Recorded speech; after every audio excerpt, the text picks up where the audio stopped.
Hello and welcome to Talking Europe.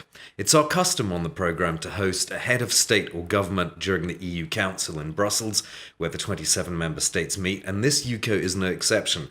Today we have the pleasure of hosting Andrej Plenkovic, the Prime Minister of Croatia. He's led his country for the last 7 years. A highlight of his political career was when Croatia joined the Eurozone and the Schengen free travel area at the start of this year. We'll be unpacking this EU summit with him, as well as some of the developments in his region. Prime Minister, welcome to the programme. Thank you very much. Let's talk first about the summit conclusions on Israel and Hamas. How are we meant to understand this phrase, humanitarian corridors and pauses? Well, first of all, I think there was a large consensus among the leaders about the draft conclusions that were discussed before the European Council. The only element which was a little bit in the debate was whether we should mention the humanitarian pauses or corridors. I think the idea behind is the fact that everybody, but seriously everybody, even though we respect the right of Israel to defend itself, right for its security, what we wanted to say is, please, in your reaction, respect the international law, respect the humanitarian law, by all means avoid civilian casualties. And it is exactly because of the care for the civilians in Gaza that this part of conclusions exist. And I think this is what is going to happen anyway, because the European Union has tripled its humanitarian aid to Palestinians in Gaza. And also my country has given a national governmental decision to send some money also through the United Nations. I think there is a general consensus about it. So pauses in the plural, to you, does that imply several moments in a given day where aid convoys could go in? Is that your interpretation? Indeed, it can be exactly something like that. But of course, Israel doesn't seem to be paying much attention to what's happening in Brussels if you look at Israeli media. Well, I think that the visits of so many European leaders, starting by the visit of President of the Commission and the President of the Parliament, later on some other leaders, Croatian Foreign Minister was there as well this week. And I think that everybody sent key messages both during their visit, privately. So I think that Israel is actually caring what the international community is saying, but after such a horrendous attack and terrorist attack by Hamas that left so many Israelis dead and so many civilians killed and slaughtered, I think that it is reasonable to expect their reaction, and anybody would react in their position.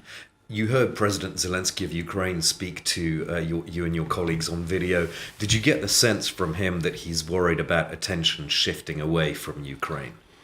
Well, President Zelensky basically participates almost at all of our European councils over the last year and a half, and I think there is still a very strong support among the EU members for Ukraine, both in terms of political support in their drive to get into the position to reintegrate temporarily occupied territories and to liberate Ukraine, and also a strong support in terms of financial and economic assistance to Ukraine, as well as the military support. So, as always, European Union today is indeed surrounded by a series of very big crises. I don't recall that any time in the last 30 years we had such a situation of so many crises at the same time, and we basically have an amalgam.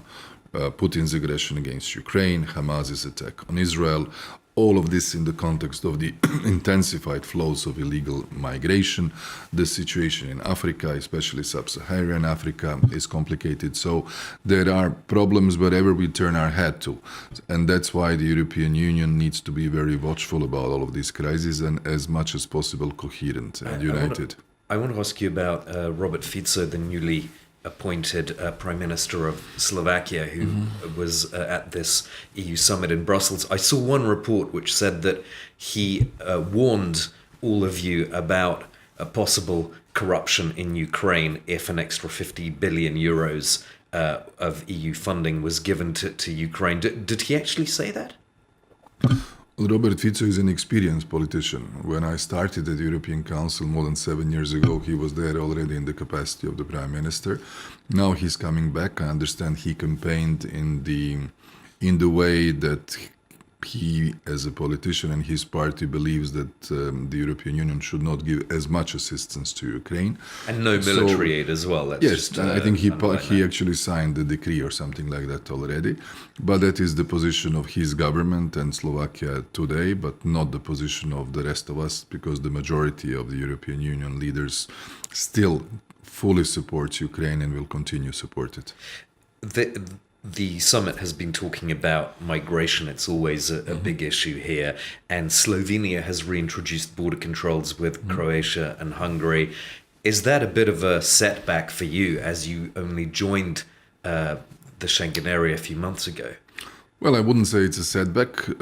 It is a rather expected move that happened when it comes to Slovenia, because the Slovenian government basically just followed what the Italian government has done. You know that the Schengen border code has the provisions where any country in specific circumstances can reintroduce its internal border controls.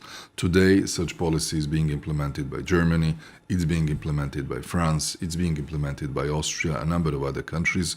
And once the Hamas terrorist attack took place, Italy decided to reintroduce its internal border control vis-à-vis Slovenia, and by some sort of automatic follow-up, Slovenia did it within 24 hours vis-à-vis us in Hungary. I believe that this is a signal to our own publics and public opinions and our citizens that we are caring more about our security. But whether such move will actually prevent terrorist attack or rise of extremism, I don't think so. I think that the real way is to increase the cooperation between our police services and try to exchange as much as information and protect our borders at the real external borders of the European Union. So for us, at the Eastern Mediterranean, Western Balkans route, it's actually the Greek-Turkish border or the Bulgarian-Turkish border, or the insistence on vis-à-vis, for instance, Bosnia and Herzegovina or Serbia, to align themselves with the visa policy regime that the European Union has. Because what we have now, people fly into Belgrade or Sarajevo as tourists, and then they're in one day transformed from a tourist to a legal migrant that is taken by smugglers groups, and then through the green border try to be moved towards Croatia, Slovenia, Austria, Italy, Germany, wherever. So you think that those temporary border checks, they were more of a populist move than based on actually stopping terrorism? I think they're more of a political signal. Yeah. And these controls are not very strict. They are light. They check only the cars that they feel might be suspicious. You mentioned Serbia, and there has been a diplomacy continuing here in Brussels between some EU leaders and the leaders of Kosovo and Serbia, but the process seems very stuck.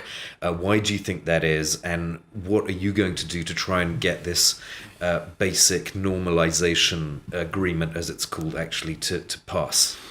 Well, what I understand happened in these separate talks that President Vučić and Prime Minister Kurti had with a number of EU leaders or their foreign policy advisors, as well as the High Representative Mr. Borrell and Special Envoy Mr. Lajčák, was an attempt to find agreement on the general agreement, as well as on the agreement on the Serbian municipalities in the north of Kosovo. Unfortunately, there was no deal. This is a pity. Serbia is going again into the electoral process in December, so I don't think it was highly likely to expect that Vučić would sign any paper that would imply de facto, if not de jure, recognition of Kosovo. So unfortunately, there is no other way to continue dialogue, but for me, this was another missed opportunity for Serbia and Kosovo to come to terms and move forward. Until this election is over, you don't expect much change then, it sounds like. After yesterday, and this was the involvement of the highest level, I mean, when you have at meetings German Chancellor, French President, Italian Prime Minister, President of the European Council, it can't go higher than that. So it was a missed opportunity. You're seen as perhaps the most staunch advocate in the EU of Bosnia-Herzegovina. Why is that?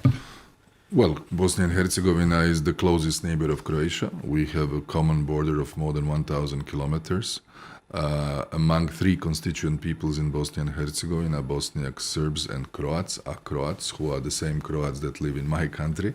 So we have a constitutional obligation to have special relations vis-a-vis Bosnia and Herzegovina, to specifically care for the position of Croats, so they're equal within Bosnia and Herzegovina. And we believe that the path towards the European Union is the best way, one, to keep the country together, second, to enable its functioning, three, to ensure its economic and social development. That's why we are pushing for Bosnia and Herzegovina to do the required reforms. And I was in Sarajevo a week ago. I met Prime Minister, I met all the leaders in the parliament, and I told them, look, we are your biggest advocate. Help us to help you.